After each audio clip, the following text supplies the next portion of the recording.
தோட்டமும் மறைவு கட்டப்பட்ட நீரூற்றும் முத்திரைக்கப்பட்ட கிணறுமா இருக்கிறாய். ஒரு அல்லேலூயா சொல்லுங்களேன். அல்லேலூயா, அல்லேலூயா. அன்பான தேவனுடைய பிள்ளைகளே, நான் வேகமாக போகிறேன் திருவண்ணத்தினால. இந்த தோட்டம், நீரூற்று, கிணறு. சொல்லுங்க, என்னது? தோட்டம், நீரூற்று, கிணறு. இந்த மூணுமே இஸ்ரவேல் தேசத்துல ரொம்ப ரொம்ப முக்கியம். ரொம்ப கவனமா இருப்பாங்க, பாதுகாக்கிறதுல ரொம்ப கவனமா இருப்பாங்க. எந்த மூன்றைனா தோட்டத்தையும் நீரூற்றையும் கிணறையும் பாதுகாக்க ரொம்ப கவனமா இருப்பாங்க. நம்ம நாட்கள்ல இப்ப அப்படி இல்லை. எனக்கு தெரிஞ்ச நிறைய கிணறுல இப்ப குப்பையை போட்டு என்ன செய்யறாங்க, மூடிடுறாங்க.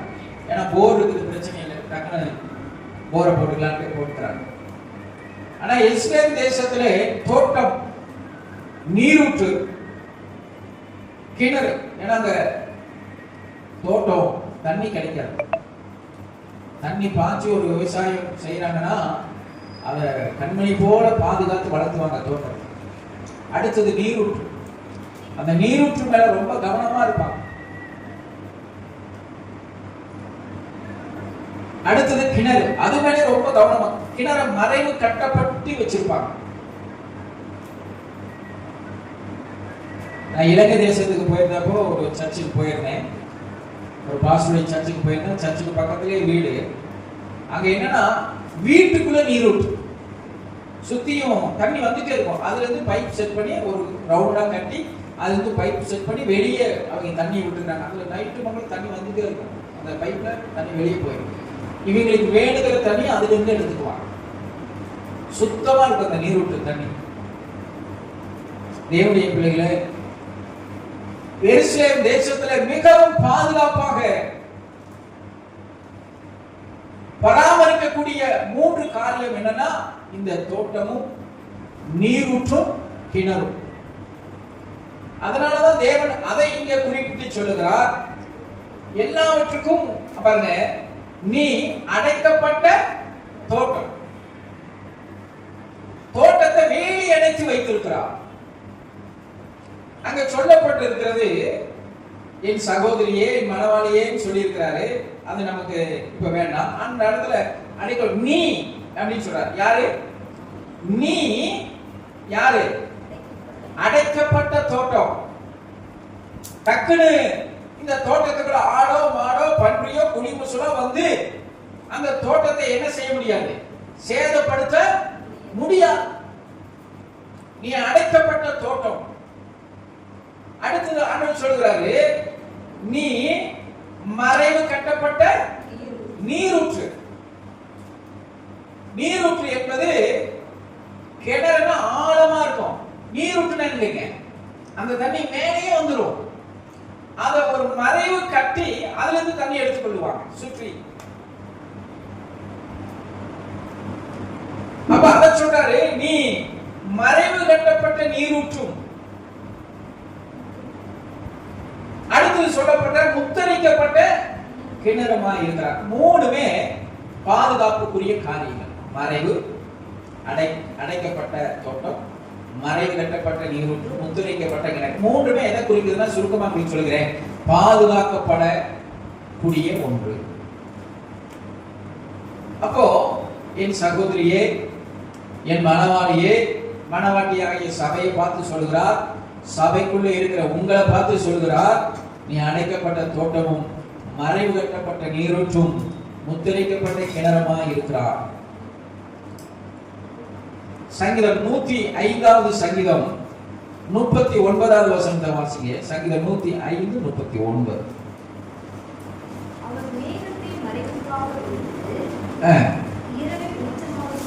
இஸ்ரவேல் ஜனங்களை குறித்து அதே போலதான், அடைக்கப்பட்ட தோட்டத்தை போலவே இஸ்ரவேல் ஜனங்களை எப்படி பாதுகாத்தாராம். அழகா அந்த வசனம் சொல்லுகிறது. 105:39 வாசிங்க. அவர் மேகத்தை மறைவுக்காக விரித்து. பாலைவனத்தில் இஸ்ரவேல் ஜனங்களை 40 வருஷம் ஆண்டவர் நடத்திட்டு வந்தார் இல்லையா? அப்ப நடத்திட்டு வரும் பொழுது அந்த ஜனங்களுக்கு ஒரு மறைவு,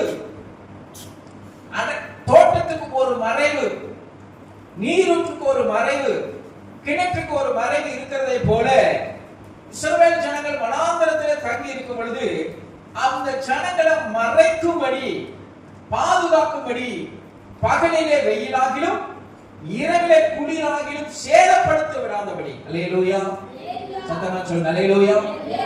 மறைவு எதற்குனா சத்துரு நம்மளை என்ன செஞ்சிடக்கூடாது சொல்லுங்க, சேதப்படுத்தி விடக்கூடாதபடி. ஒரு வசனம் சொல்லுது, சத்துரு உட்புகுதல் இராதபடி. யோபுவை கர்த்தர் என்ன செய்தாருங்க, வேலி அடைத்து வைத்தார், மறைத்து வைத்திருந்தார். அப்ப சத்துரு உட்புக முடியல. தேவனுடைய அனுமதி இல்லாம, தேவ சித்தம் இல்லாம சத்துரு என்ன செய்ய முடியல. யோபுடைய குடும்பத்துக்குள்ள வாழ்க்கையில உள்ள வந்து யோபுக்குள்ள சோதனையோ பிரச்சனையோ கொண்டு வர முடியல. காரணம் யாருன்னா, தேவன் யோபுவை வேலி அடைத்து வைத்திருந்தார். இந்த நாளிலே சொல்கிறேன், கர்த்தர் நமக்கு கொடுத்த வார்த்தை, கர்த்தர் இந்த மாதிரி ஆரம்பிச்சுள்ள, நான் உன்னை வேலி அடைத்து வைத்திருக்கிறேன், நீ அடைக்கப்பட்ட தோட்டம். அல்லேலூயா, அல்லேலூயா. நீ மறைவு கட்டப்பட்ட நீரூற்று, நீ முத்திரைக்கப்பட்ட கிணறு. சத்துரு உட்புகுதல் இராது, இங்க அடைக்கப்பட்டாச்சு இல்லையா? வசனம் ஆச்சுன்னா தெரியும். நோவா பேழைய செய்யறான், பேழைக்குள்ள நோவாவை உள்ள விட்டுட்டு கர்த்தர் கதவை என்ன செஞ்சாரா, அடைச்சா. அவர் அடைச்சிட்டாரு. ஒருத்தர் வந்து கத்தி இருப்பான், நோவா நான் உனக்கு எவ்வளவு உதவி செஞ்ச, நீ கேட்டப்பெல்லாம் மரம் சுமந்த கொண்டாந்து இல்ல, எல்லாம் பண்ணல, தயவு செஞ்சு கதவு தர நோவா ப்ளீஸ்.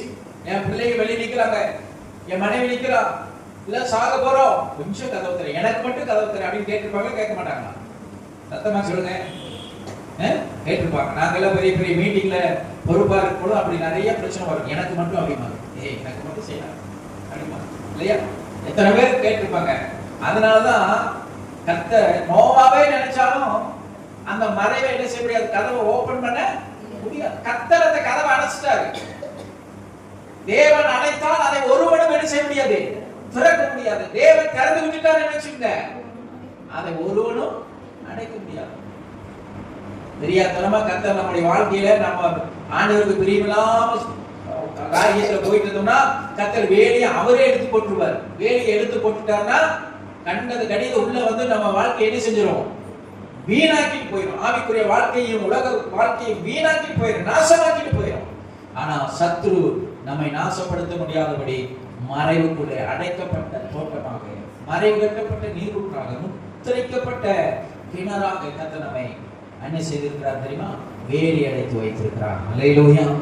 சங்கீதம் 195ல அதை வாசிக்கும் பொழுது இப்படி அழகா அந்த வசனம் இருக்கு பாத்தீங்கன்னா, அவர் மேகத்தை மறைவுக்காக விரித்து, இஸ்ரவேல் ஜனங்கள் மேல ஒரு மேகம் இருந்து கொண்டே இருந்தது. இரவும் பகலும் மேகம். பகலில கொஞ்சம் வித்தியாசம் ஆயிரும், பகலில மேகமா இருக்கும்.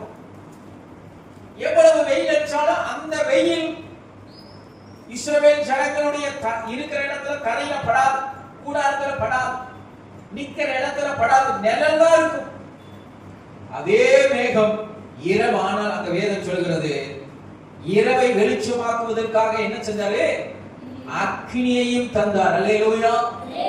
வனாந்தரத்துல பகலில வெயில் பயங்கரம் அடிக்கும், இரவில் அப்படியே மாறிடும். என்ன வந்துருங்க, அப்படியே ஆப்போசிட்டா குளிர் வந்துடும். அப்போ எவ்வளவு அழகா இஸ்ரவேல் ஜனங்களை காத்து கொண்டார். பகலிலே மேக ஸ்தம்பத்திலும் இரவிலே அக்கினி ஸ்தம்பத்திலும் கர்த்தர் தம்மை காத்து கொண்டார். நான் சொல்கிறேன், கர்த்தர் இந்த மாதம் முழுவதும் உங்களை காத்துக் கொள்வார். அல்லேலூயா. இந்த மாதம் மட்டுமல்ல, அப்படியே மறைவுக்குள்ளே இருக்க விரும்புகிற எல்லாரையும் கர்த்தர் காத்துக் கொள்வார். அல்லேலூயா. ஆமென். அதான் சங்கீதம் 91:1 அழகா சொல்ல, உன்னதமானவருடைய மறைவு, சர்வ வல்லவருடைய நிழலில். அந்த வசனத்தை வாசிங்க. மறைவில் இருக்கிறவன் தங்குவான். இப்ப நான் உங்களுக்கு ஒன்று சொன்னா, அவருடைய மறைவில இருக்க கூடாது, அவருடைய மறைவில தங்கணும். அல்லேலூயா.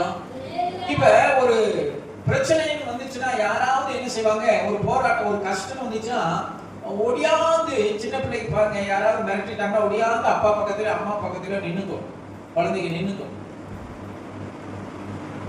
அப்போ ஒரு ஆபத்து நேரத்துல ஓடி வந்து உன்னதமான மறைவில நிக்க கூடாது. உன்னதமான மறைவில தான் நம்ம என்ன செய்யணும்? வாழணும், அதாவது தங்கணும். அல்லேலூயா. ரெண்டுக்கும் வித்தியாசம் இருக்குது. ஒரு ஆபத்து வந்தா ஆண்டவரை நோக்கி வர்றதுக்கும், ஒரு பிரச்சனை வந்தா அப்படி சமூகத்தை நோக்கி ஓடி வந்து ஆண்டவரே இந்த பிரச்சனையில இருந்து, இந்த போராட்டத்துல இருந்து எனக்கு ஒரு விடுதலை கொடுங்கப்பா, இதுல இருந்து எனக்கு ஆபத்து நாசமாசத்துல இருந்து என்ன பாதுகாப்பு ஆண்டவரே நீ சொல்றதுக்கும் அவருடைய மறைவிலேயே வாழுகிறவர்களுக்கும் வித்தியாசம் இருக்கிறது. அல்லேலூயா. சத்தமா சொல்லுங்க அல்லேலூயா. அதனால அந்த வசனம் சொல்லுது, உன்னதமானவரின் மறைவில் இருக்கிறவன் சர்வ வல்லவருடைய நிழலில் தங்குவான். நீ தேவனுடைய சமூகத்துல, தேவனுடைய மறைவுக்குள்ள தங்கி இருக்கிற பிள்ளையா இருக்கணும். இந்த செய்திக்கு முழு வசனமும் நீங்க சங்கீதம் 91 வாசித்துக் கொள்ளலாம். ஆனா நான் வேகமாய் போகிறேன். சங்கீதம் 27 அதிகாரம் 5வது வசனம். இன்னொரு சங்கீதம் 31:20. சங்கீதம் 27:5 வாசிங்க. ஆமா, தீங்கு நாளில் அவர் என்னை தம்முடைய கூடாரத்தில் மறைத்து என்னை ஒளித்து வைத்துக் கொள்கிறார். அல்லேலூயா. அவங்க எப்படி சொன்ன? கூடாரத்தில் மறைத்து என்னை தமது கூடார மறைவிலே ஒளித்து வைத்து என்னை கண்மலை மேல் என்ன செய்வார்? உயர்த்துவார். உன்னை ஒளித்து வைத்து உயர்த்துகிறார். நிறைய வசனம் இருக்குது, சொன்னா லேட் ஆயிடும். சிலரை ஒளித்து வைத்து பைபிளையே உயர்த்தி வச்சிருக்கிறார். உண்மையாகவே ஒளித்து வைத்து சில மனிதர்களை தேவன் பூமியில உயர்த்தி வைத்திருக்கிறார். சில சமயம் சத்ரு ஆண்டவர் நம்மளை ஆசீர்வதிக்க போறாருன்னு தெரிஞ்சுட்டா சத்ரு இன்னும் நம்ம மேல கவனம் செலுத்துவோம். ஆண்டுடைய பார்வை நம்ம மேல பட ஆரம்பிச்சுட்டாலே, நல்ல கவனிங்க, ஆண்டுடைய பார்வை நம்ம மேல பட ஆரம்பிச்சுட்டாலே பிசாசுடைய நோக்கமும் நம்ம மேல பட ஆரம்பிச்சு. அதனால ஒரு வசனத்துக்கு கூடுமானவரை யாரை வஞ்சிக்க முயற்சி பண்ணுமா? சத்தமா சொல்லுங்க. கண் போன போக்கிலே, மனம் போன போக்கிலே வாழுகிறவர்களை அல்ல, தேவனால் தெரிந்து கொள்ளப்பட்டு, தேவனால வழிநடத்தப்பட்டு, தேவனால அபிஷேகிக்கப்பட்டு, தேவன் அவர்களை தெரிந்து கொண்டு பயன்படுத்தலான்னு கர்த்தர் நினைச்சிட்டு இருப்பார் பாருங்க. அந்த பாத்திரத்துக்கு மேல பிசாசு ரொம்ப கவனமா இருக்கு. ஆனாலும்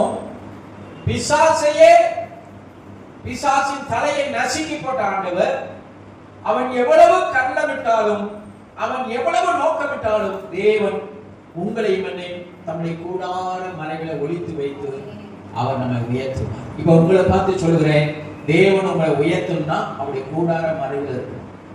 எங்க இருக்கணும்? சத்தமா சொல்லுங்க.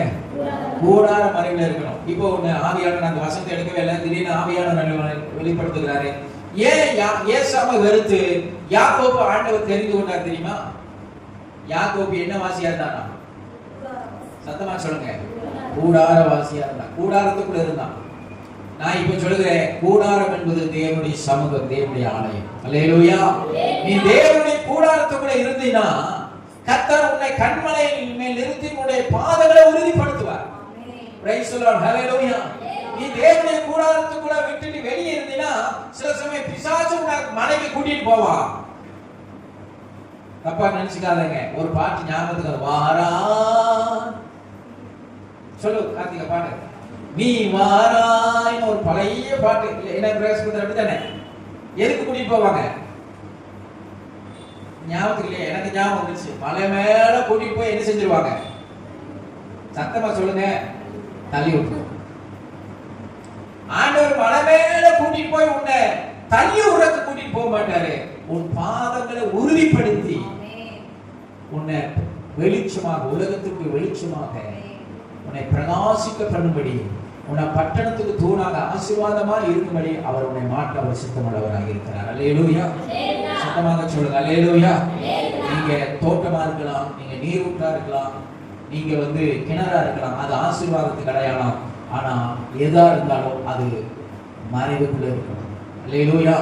அந்த உன்னதமானுடைய மறைவுக்குள்ளே இருக்கணும். இங்க அதைத்தான் சொல்கிறது. சங்கீதம் 27:5 மறுபடியும் வாசிச்சுட்டு நம்ம அடுத்த தீங்கு நாளில் அவர் என்னை தமது கூடாரத்தில் மறைத்து, என்னை தமது கூடார மறைகளை ஒளித்து வைத்து என்னை என்ன செய்வாரா? கண்மலை மேல் நிறுத்துவார். சங்கீதம் 31:20.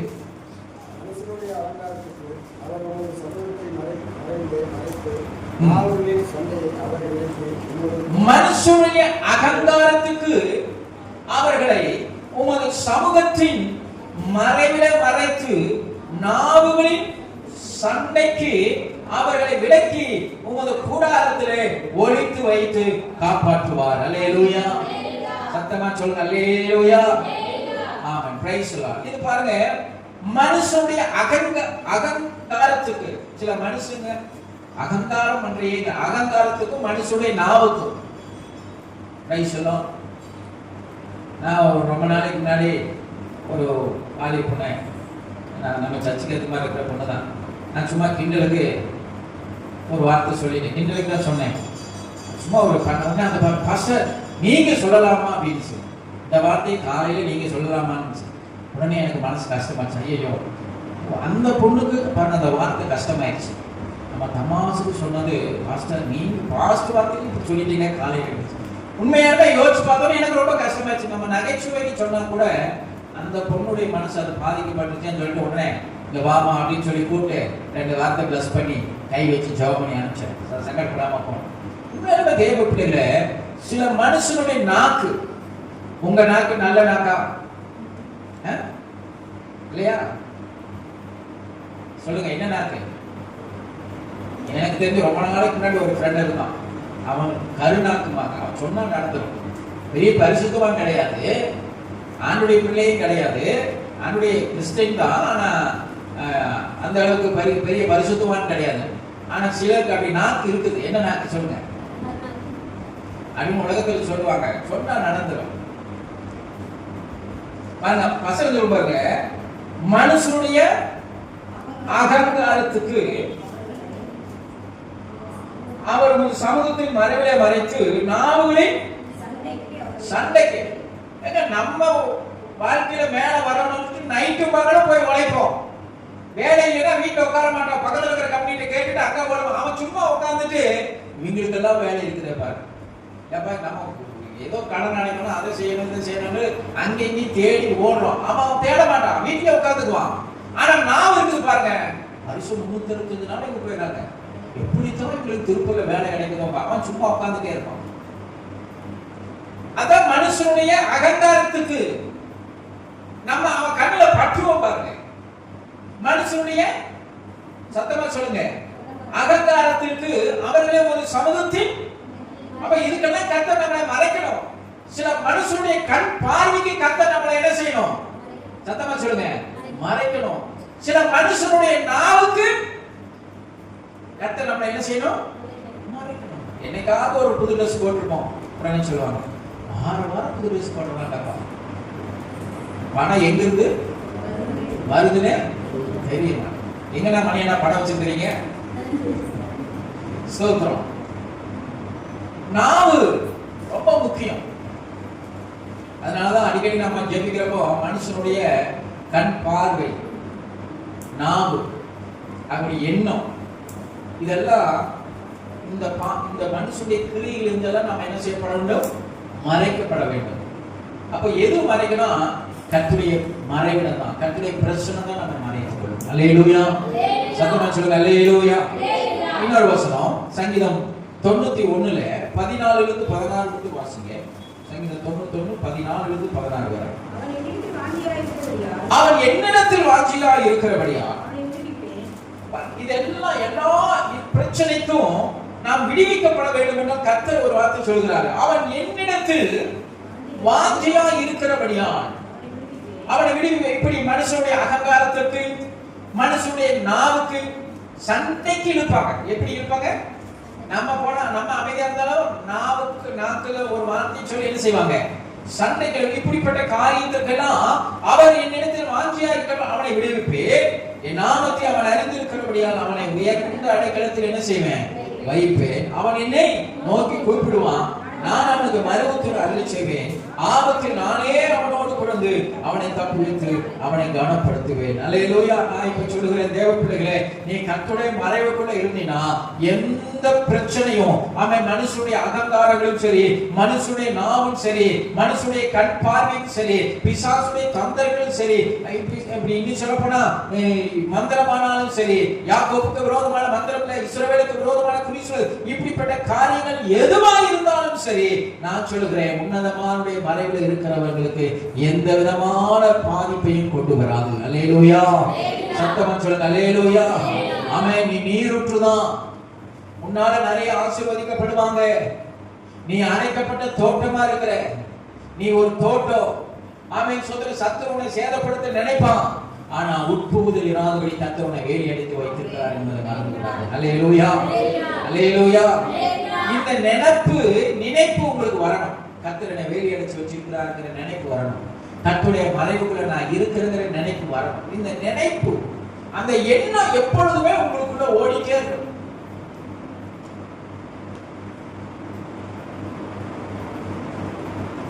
அந்த எண்ணம் இருக்கணும். அந்த எண்ணம் இல்லைன்னா நம்ம அது யாத்திராகம புஸ்தகம் 14ஆம் அதிகாரம் 13ஆம் வசனம். யாத்திராகமம் 14:13. அப்பொழுது மோசே ஜனங்களை நோக்கி, அந்த எண்ணம் இருந்தேன்னா உங்களுக்கு என்ன வராதுங்க? பயம் வராது. யாத்திராகமம் 14:13 வாசிங்க. அப்பொழுது மோசே ஜனங்களை நோக்கி, பயப்படாதீங்க, நீங்கள் நின்று கொண்டு உனக்கு ஒரு ரட்சிப்பை உண்டாக்குகிறது. எப்படி? பயப்படாத, நின்று கொண்டு தேவனுடைய மறைவுக்குள்ள இருந்து கொண்டு நீ ஆண்டவர் உனக்காக கிரியை செய்கிற அந்த கிரியையை பாரு. அல்லேலூயா சொல்லுங்க. அல்லேலூயா. அல்லேலூயா. தேவன் உனக்காக யுத்தம் பண்ணுவார். நீ நில்லு. எங்க நில்லு? தேவனுடைய மறைவுக்குள்ள நில்லு.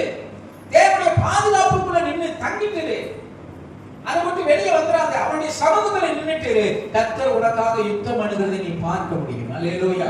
அந்த வசனத்துடைய ஆரம்பமே எப்படி சொல்லுது? 14-13 வாசிங்க. நீ என்ன செய்யாத? பயப்படாத. முதல்ல என்ன செய்யாத? பயப்படாத. சத்துருடைய பயமுறுத்துவதற்கு என்ன செய்யாத? பயப்படாத. சூழ்நிலையை பார்த்து என்ன செய்யாத? பயப்படாத. மலை போல வருவான், கெச்சிக்கிற சிங்கத்தை போல வருவான். ஆமென். சோதரன் பெரிய பதவியில இருப்பான். ஆமென். சோதரன் மொர்தெகாய் எங்க இருந்தான்? வாசல் காவலாளியா இருந்தான்.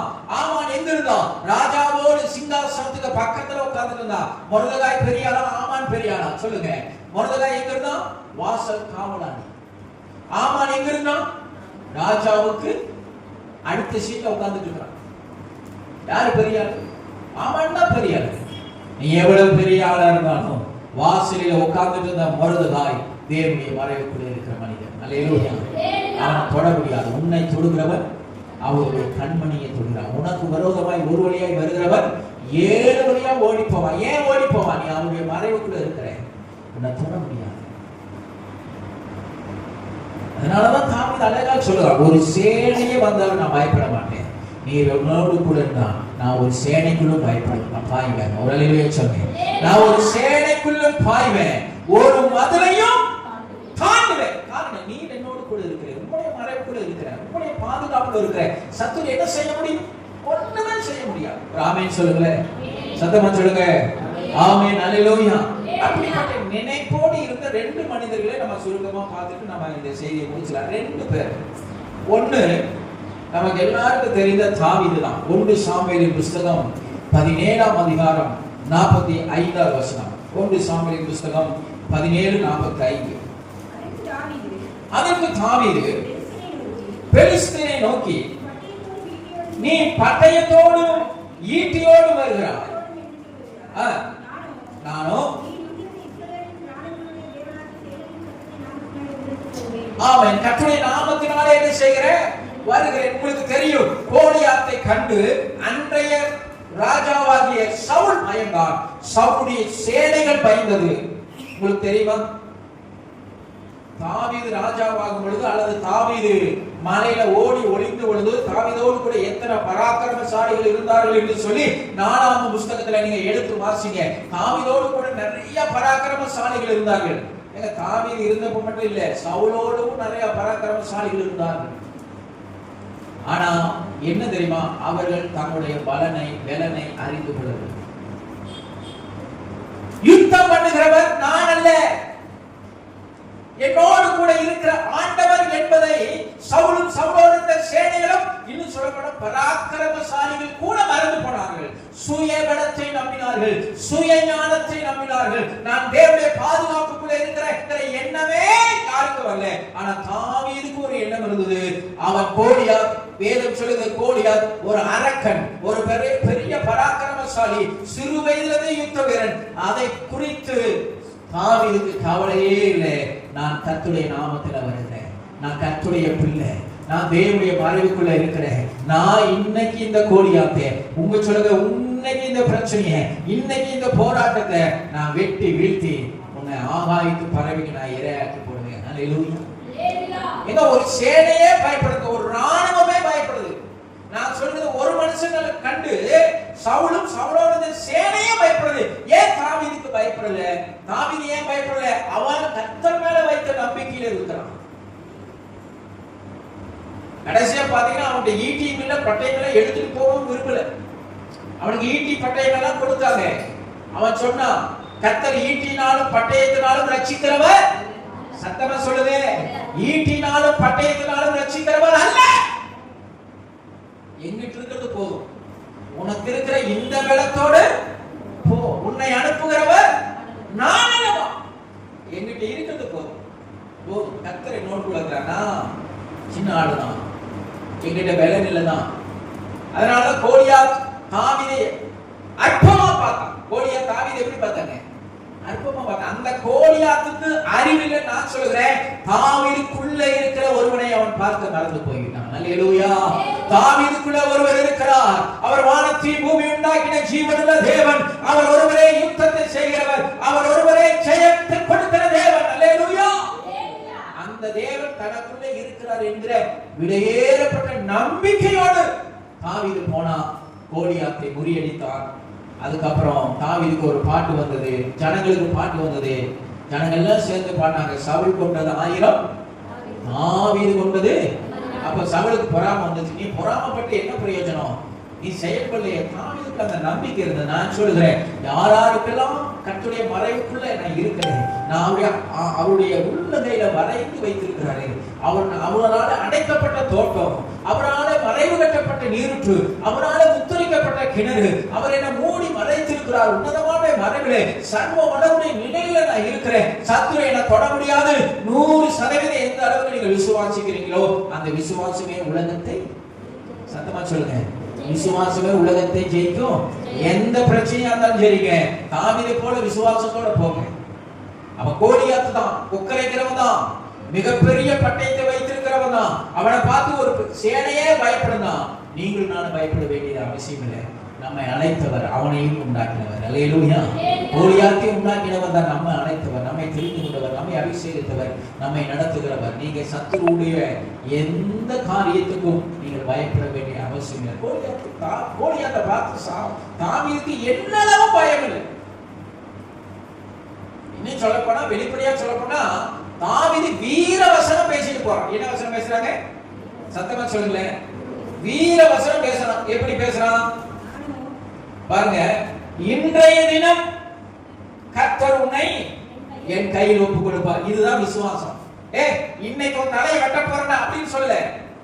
எப்படி சொல்றான்? இன்றைய தினம் கர்த்தர் உன்னை என் கையில் ஒப்பு கொடுப்பார். நான் உன்னை கொன்று உன் தலையை உன்னை விட்டு வாங்கி பெலிஸ்தருடைய பாளையத்துக்கு பிணங்களை இன்றைய தினம் ஆகாயத்து மிருகங்களுக்கு கொடுப்பேன். அதனால் இஸ்ரவேலின் தேவன் ஒருவர் உண்டு என்று பூலோகத்தார் எல்லாரும் அறிந்து கொள்வார்கள். அல்லேலூயா.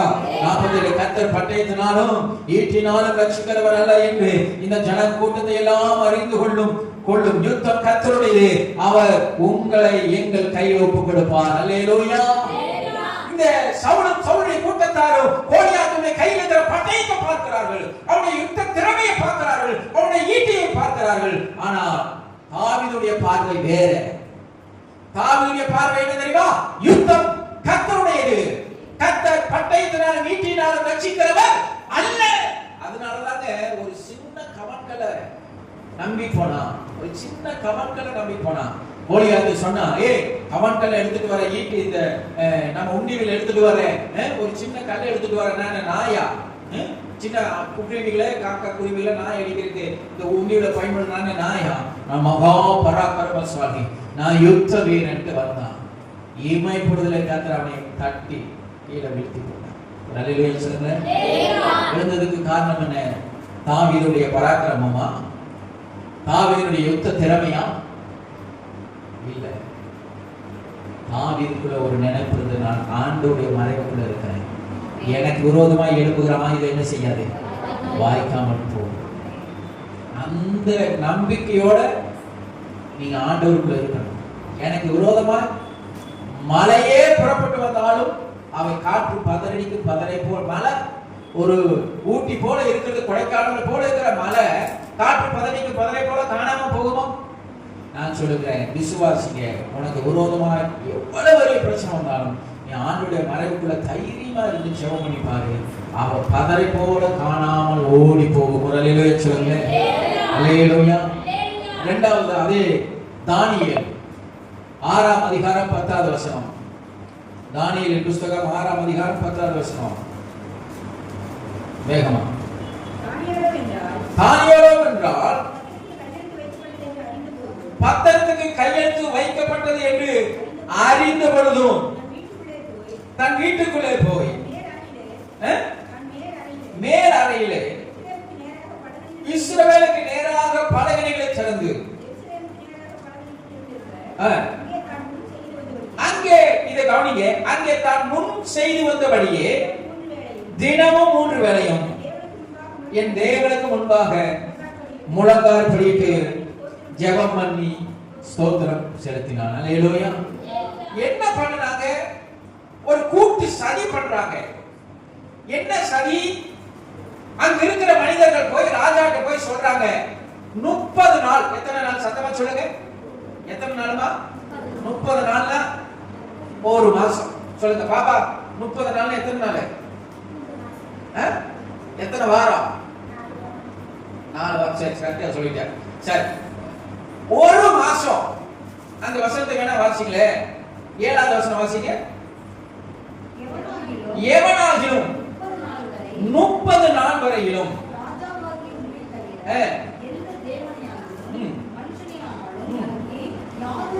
போதும், புரிஞ்சுக்கிட்டீங்க, நீங்க புரிஞ்சுக்க. 30 நாள் ஒரு மாசம். ஏன் என்று சொன்னா, தானியேலுடைய வேலையில எந்த குற்றமும் கண்டுபிடிக்க முடியல. பாப்பா கவனிங்க, தானியேலுடைய வேலையில குறையே கண்டுபிடிக்க முடியல. கடைசியில எதை கொண்டு பண்றாங்க? ஜெபம் பண்றதுல குறை கண்டுபிடிச்சிடலாம் அப்படின்னு போய் ராஜாட்டு போய், ராஜா நீ எவ்வளவு பெரிய நல்லவர், எல்லாத்தையும் தட்டி காக்கிறவர் இல்லையா, நீ பெரிய ராஜா, நீ தான் எல்லாத்துக்கும் பணி அளிக்கிறீங்க, உங்களை ஒரு மாசத்துக்கு வணங்கணும், நாங்களும் வணங்குறோம். நீ வணங்குவ, நீ எல்லாத்தையும் வணங்குவ இல்லையா, ஒரு மாசத்துக்கு உங்க வணங்குறோம். ஒரு சட்டம் போடுவோம், ஒரு மாசத்துக்கு வேற எதையும் என்ன செய்யக்கூடாது, வணங்கக்கூடாது. நீங்களும் நானா தான் ஒருவேளை என்ன பண்ணுவோம், ஒரு மாசம் தானே, சரி ரைட், என்ன எப்பவுமே கதவை திறந்து வச்சு ஜெபம் பண்ணுவோம். இன்னைக்கு என்ன செய்வோம்? சத்தமா சொல்லுங்க. கதவை சாத்திக்கலாம். சரி, எப்பவுமே 3 வேளை ஜெபம் பண்ணுவோம். இப்ப என்ன செய்யலாம்? ஒரு வேளை ஜெபம் பண்ணலாம். சரி, எப்பவுமே முழங்கால் படிட்டு ஜெபம் பண்ணி கையை வைத்து ஜெபம் பண்ணுவோம். இப்ப மனசுக்குள்ளே என்ன செய்யலாம்? ஜெபம் பண்ணுங்க. எதையும் மாத்தல. ஒரு அல்லேலூயா சொல்லுங்க. சத்தமா சொல்லுங்க. சத்துருடைய எல்லா சூழ்ச்சியையும் தானியேலுக்கு தெரியாதா? தானியேலுக்கு தெரியும். நீங்க அந்த 10வது வசனத்துல வாசிச்சீங்கன்னா, தானியேலோ என்றால் அந்த பத்திரத்துக்கு கையெழுத்து வைக்கப்பட்டது என்று அறிந்தோம். இப்போ ஒரு கைதட்டு ஆண்டவருக்காக, தானியேலுக்காக ஒரு கைதட்டுங்க. ஹalleluya. அவனுக்கு தெரியும் பத்திரத்துக்கு கையெழுத்து போட்டாச்சு, ஜெபம் பண்ணுனா நம்மள மேல குற்றம் சுமத்துவாங்க, கொண்டு போய் ராஜாவுக்கு முன்னாடி நிப்பாட்டுவாங்க, நம்மள கொண்டு போய் சிங்க கவியில போடுவாங்கன்னு தானியேலுக்கு தெரியும். ஆனா அவன் தெரியுமா, இவை எல்லாவற்றுக்கும் மேலையும் என் தேவன் பெரியவர். அல்லேலூயா. இவை எல்லாவற்றுக்கும் மேலே என் தேவன் பெரியவர். நான் அவருடைய மறைவுக்குள்ள இருக்கிறேன், நான் அவருடைய பாதுகாப்புக்குள்ள இருக்கிறேன். என் தலையில இருக்கிற ஒரு முடியும் அவருடைய சித்தம் இல்லாமல் தரையில விழுந்து போகாது என்பதிலே தானியேல் மிக உறுதியாயிருந்தான். அல்லேலூயா. சத்தமா சொல்லுங்க அல்லேலூயா. அவருடைய சித்தம் இல்லாம என் வாழ்க்கை உடனே நடக்காதுங்க. அவருடைய அனுமதி இல்லாம எதுவுமே வராதுங்க. நான் அவருடைய பாதுகாப்புல இருக்கிறேன். அப்படி சித்தத்தினாலதான் இந்த பிரச்சனைகளை சோதனைகளை சகிக்கிறேன். ஆமென். தாவீது சொன்னா, நான் பொன்னாக விளங்குவேன். இந்த சோதனை நல்லது. சில சோதனைகள் வந்தா பரவாயில்ல, சோதனை சகிக்கிற மனுஷன் பாக்கியவான். அவர் என்னை சோதித்து முடித்த பின்பு நான் என்னவா இருப்பேன்? சத்தமா சொல்லுங்க, பொன்னாக விளங்குவேன். அல்லேலூயா. தானியேலுக்கு ஒரு சோதனை வருகிறது. ஒரு மாசம் ஜெபிக்காம விட்டுலாமா? ஒரு மாசம் கதவை திறக்காம விட்டுலாமா? ஒரு மாசம் முட்டி போடாம ஜெபம் இல்லாமா? ஒரு மாசம் மனசுக்குள்ள ஜெபம் இல்லாமா? எந்த போராட்டமும் அல்ல, ஒரு பயமும் அல்ல, ஒரு துளி பயம் அல்ல. ஒரு அல்லேலூயா சொல்லுங்க. எப்பொழுதும் அந்த வசனம் பொழுது பெறுக. அறிந்த போதிலும் தன் வீட்டிற்கு போய் தன் மேல் வீட்டு அறையில எருசலேமுக்கு நேராக பலகணிகளை திறந்திருக்க அங்கே தான் முன் செய்து வந்தபடியே, ஒரு அல்லேலூயா சொல்லுங்க, தான் முன் செய்து வந்தபடியே தினம் 3 வேளை, ஒரு வேளை பண்ணலாம், டெய்லி 3 வேளை. நான் சொல்ற எதிராளிகள் எல்லாம் மைக்கோ என்னது என்ன சொல்லுவாங்க, கேமராவா? மைக் அன்னைக்கெல்லாம் கேமரா இல்ல, என்ன பாப்பாங்க? மைக்ரோஸ்கோப் வச்சு பார்த்துட்டு இருப்பாங்க. ஜன்னல் திறந்துச்சா முட்டி போட்டாங்க, பைனாக்குலர் வச்சு பார்த்துட்டு இருந்திருப்பாங்க. சில சமயம் சத்ரு உங்களை எப்படிதான் பாப்பான்? சத்தமா சொல்லுங்க. உங்களை சத்ரு எப்படி பாப்பான்? பைனாக்குலர் வச்சு பாப்பான். நீங்க எதுக்கும் பயப்படாதீங்க. ஒரு அல்லேலூயா சொல்லுங்க. அல்லேலூயா சொல்லுங்க. பயப்பட மாட்டேன், நான் பயப்பட மாட்டேன், பயப்பட மாட்டேன், நான் பயப்பட மாட்டேன். இயேசு என்னோடு இருப்பதனால், இயேசு என்னோடு இருப்பதனால். காற்று வீசட்டும், கடல் பொங்கட்டும், காற்று வீசட்டும், கடல் பொங்கட்டும், எனது நங்கூரம் இயேசு இருக்கிறார், எனது நங்கூரம் இயேசு இருக்கிறார். பயப்பட மாட்டேன், நான் பயப்பட மாட்டேன், பயப்பட மாட்டேன், நான் பயப்பட மாட்டேன். இயேசு என்னோடு இருப்பதனால், இயேசு என்னோடு இருப்பதனால். அவனுக்குள்ள ஒரு பெரிய விசுவாசம் இருந்தது. நான் கர்த்தருடைய மறைவுக்குள்ள இருக்கிறேன், அவனுடைய சித்தம் இல்லாம என் வாழ்க்கையில எதுவும் நடக்காதுங்கிற நம்பிக்கை இருந்தது. அந்த நம்பிக்கை வீண் போல குற்றம் சுமத்தினாங்க.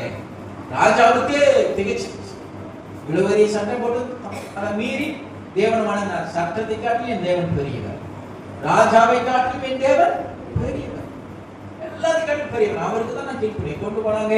சிங்க கேவில போட்டாங்க, எல்லாத்துக்கும் உங்களுக்கு தெரியும். ஆமென். சிங்க கேவில சந்தோஷமா தானியேல் படுத்து தூங்கினா. யாரெல்லாம் சதி செய்தார்களோ அதுக்கு பின்னாடி ஒண்ணு புரிஞ்சு கொள்ளுங்க, உன்னுடைய தோல்வி அல்ல, சத்ரு தான் தோற்று போவான். அல்லேலூயா. அப்புறம் யாரெல்லாம் சதி பண்ணாங்களோ ராஜாவுக்கு அவங்க எல்லாம் உள்ள தூக்கி போடு, வேதம் வீட்டுல போய் உங்களுக்கு எல்லாம் தெரியும் வசனம். அவர்களை சிங்க கவியில போடும் பொழுது அவர்கள் அந்த அடி தரையை தொடுவதற்கு முன்பாக சிங்கம் அவர்களை பாய்ந்து பிடித்து அவர்கள் எலும்புகளை என்ன செஞ்சுதான்? நொறுக்கி போட்டு. சத்தமா சொல்லுங்க அல்லேலூயா. நான் சொல்லுகிறேன், கர்த்தர் உங்கள் சத்துருக்களை நொறுக்கி போடுவார். சத்தமா சொல்லுங்க அல்லேலூயா.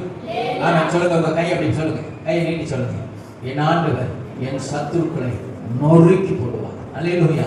இன்னொரு சொல், இல்பொருளாக்கி போடுவார், இல்லாமல் ஆக்கிடுவார். காற்று பதறடிக்கும் பதரை போல துரத்திடுவார். அல்லேலூயா, அல்லேலூயா. நான் கர்த்தருடைய மறைவுக்குள்ள இருக்கிறேன், அந்த விசுவாசம் இருக்கிறது. எதுவும் என்னை ஒன்றும் செய்யாது. நான் அவருடைய தோட்டம். நான் யாருங்க? அவருடைய தோட்டம். அப்படி நீரூற்று, முத்தரிக்கப்பட்ட கிணறு. என்னை யாரும் ஒன்றும் சேதப்படுத்தவே முடியாது. சரி, ஒரு 2 வசனம். சங்கீதம் 91:6, ரூத் 2:12. சங்கீதம் 91:6 வாசிங்க. இருளில் நடமாடு கொள்ளை நோய்க்கும் நீ என்ன செய்ய வேண்டியதில்லை, நீ எதற்கும் பயப்படாத. ரூத் 2:12. ரூத் 2:12.